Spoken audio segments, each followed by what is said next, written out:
জামায়াত ইসলামী মুখে মুখে বিপ্লব বলে, অন্তরে তাদের আওয়ামী প্রীতি হল বিরাজ করে।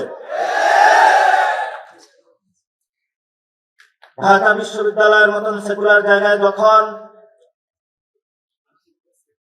তারা বাংলাদেশ থেকে দেখানোর চেষ্টা করেছিল যে আমরা ইনক্লুসিভ রাজনীতি করি,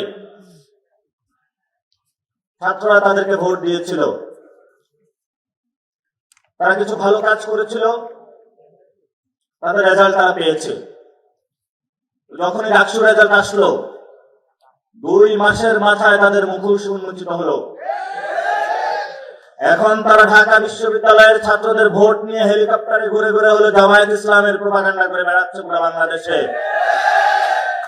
আপনারা 2001 থেকে 2006 পর্যন্ত জামায়াত ইসলামী সহ প্রত্যেকটা সেক্টরে বাংলাদেশে দুর্নীতি করেছেন, আর এখন নতুন করে প্ল্যাটফর্ম পাওয়া গিয়েছেন যে তুমি ইসলাম নিয়ে অর্ধেক, আমি অর্ধেক। আগে হলো এক প্লেটে বসে খাইতো, এখন প্লেট ভাগ কিন্তু এক পাতিলে তরকারি। জামায়াত ইসলামী দুর্নীতির জন্য সমান বসে বসি, মানুষ এগুলো এখনো ভুলে যায় নাই।